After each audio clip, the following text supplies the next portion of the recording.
Hello guys, কেমন আছেন আপনারা সবাই? আজকের আরেকটি নতুন ভিডিওতে আপনাদের স্বাগতম জানাচ্ছি। আজকের ভিডিওতে আমি বলব কিভাবে আপনার ছবির মধ্যে বর্ডার লাগাবেন। বর্ডার লাগানোর খুব সিম্পল একটি পদ্ধতি দেখিয়ে দেব। আজকের ভিডিওটি শুরু করা যাক। ভিডিওটি শুরু করার আগে আপনাদের কাছে একটি রিকোয়েস্ট, আমার চ্যানেলকে যদি প্রথমবার হয়ে থাকেন তাহলে চ্যানেলটি সাবস্ক্রাইব করে পাশে থাকবেন।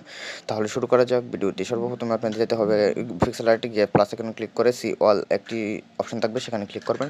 ক্লিক করার পর আপনার গ্যালারিটি ওপেন হয়ে যাবে। গ্যালারি থেকে যে কোনো একটি ছবি নিয়ে নেবেন। নিয়ে নেওয়ার পর একটু লোডিং হবে, লোডিং হয়ে তারপরে সেই ইন্টারফেসে চলে যাবেন।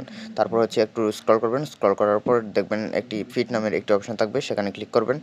সেখানে ক্লিক করার পর এমন একটি ইন্টারফেস আসবে। 4 নম্বরের ক্লিক করে সার্চ অপশনে যাবেন। সার্চ অপশনে গিয়ে লিখবেন হোয়াইট প্রিন্ট বলে সার্চ করার পর এরকম কয়েকটা আসবে, সেখান থেকে একটি নিয়ে নেবেন। একটি নেওয়ার পর তারপরে এটির পাশে আরেকটি অপশন থাকবে, সেখানে গিয়ে এটি পুল করে দেবেন। ফুল করার পরই আপনার ছবিতে এরকম একটি বর্ডার চলে আসবে, 3D বর্ডার চলে আসবে। এরকমভাবেই আপনারা খুব সহজেই আপনার ছবিতে বর্ডার লাগাতে পারবেন। তাহলে ভিডিওটি ভালো লাগলে অবশ্যই লাইক অ্যান্ড সাবস্ক্রাইব করে পাশে থাকবেন। উপরের দিকে একটি ডাউনলোড নামের অপশন থাকবে, সেখানে ডাউনলোডের মধ্যে ক্লিক করে সেই ছবিটিকে খুব সহজেই ডাউনলোড করে নিতে পারবেন। ভিডিওটি ভালো লাগলে অবশ্যই একটি লাইক করে দেবেন।